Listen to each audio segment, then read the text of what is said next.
Hey everyone, how are you doing? Welcome to Outstanding in Our Field podcast. I am Pastor Dave Berry. I'm the pastor of the Praise and Worship Family Outreach Center in Jasper, Tennessee.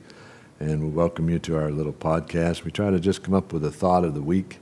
And I have been discussing the theme of Truth Marches On, because our conference has been scheduled for the end of May. May 29th, 30th, and 31. I hope you will look it up and be with us. It's going to be a tremendous time of preaching and worship. We've got some very anointed ministers coming in, and from Florida and Ohio that are close to us and mentors to us. And of course, Ann and Tom Nicholson have been with us before and been such a blessing to us with her anointing that is just so powerful in worship and so forth. And she's such an incredible worshiper. She's also in the Rock and Roll Hall of Fame, and she's got just an incredible talent and ability, but most of all, she's anointed, and she worships. She worship anywhere. So come and be with us May 29th, 30th, and 31st for the Truth Marches On conference. And we have been talking about Abram, and with this theme of truth marching on, we see that Abram has deviated a few times from the truth and ended up asking his wife to tell a little white lie and a half-truth to the Pharaoh and to the men in Egypt so he wouldn't get killed. And he profited gratefully from it monetarily. You know, he ended up with all kinds of livestock and silver and gold and so forth, and became very blessed. But the consequences fell on the Egyptians at that time by plagues coming. But then he was forced to leave Egypt, and he had to go back to the beginning again.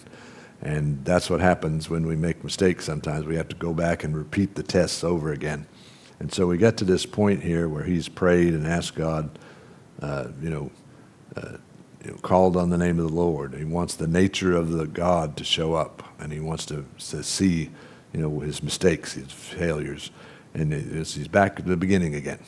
And looks like he's profited, like I said, looks like he's profited, but you'll see that there's some sacrifices that had to be made and some consequences that had to be fulfilled, even in Abram's life. And so we got back here, and he's got his nephew Lot with him here. And so by the time we get to chapter 13, verse 5, it says, Lot also, which went with Abram, had flocks and herds and tents. And the land was not able to bear them that they might dwell together, for their substance was great, so that they could not dwell together.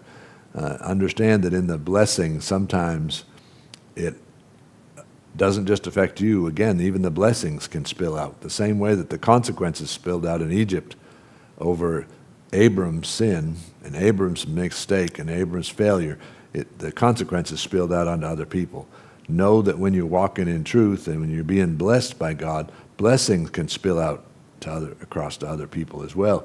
And so that's why people like to hang around with people with positive attitudes or financial backing or strong anointings and being able to preach good or being able to worship good.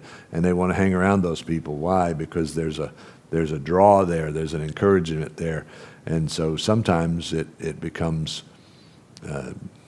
unmanageable, if you will.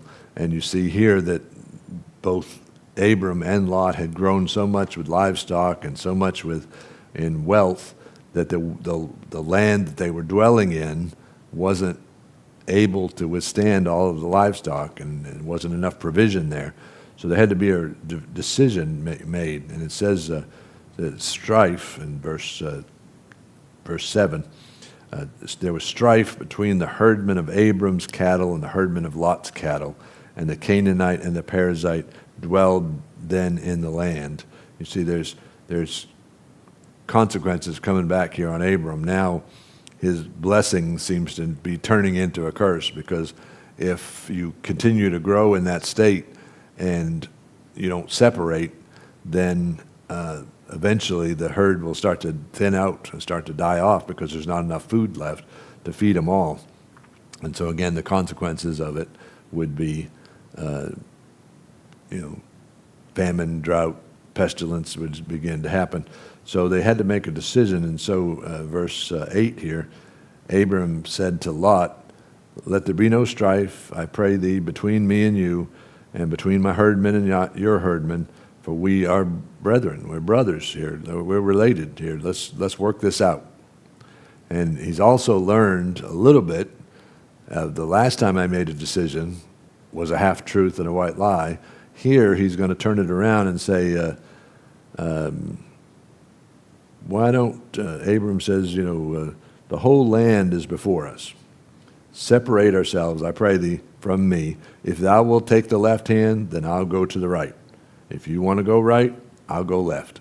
You decide what direction to go in. So he's letting Lot make the decision. And you'll find that Lot makes the decision similar to what Abram had done in Egypt. He made a decision that looked the most profitable at the time without seeking God's direction and seeking God's truth in the matter. So Abram let Lot decide. You decide what direction we should go in. It's up to you. You take whatever you want. And of course, Lot took the most favorable direction where the supply chain was, where the best direction was to get the most effect. And so therefore, we see a very similar decision to what Abraham had. How can I profit from this situation? How can I go into Egypt and not get killed? How can I go into Egypt and get blessed?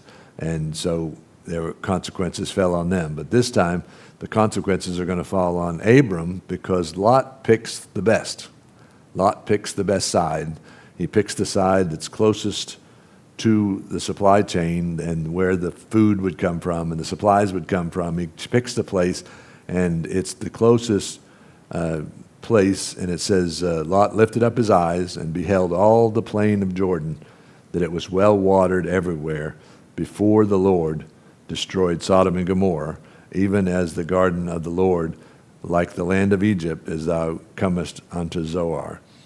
And so Lot chose him all the plain of Jordan, and Lot journeyed east, and they separated themselves from one from the other.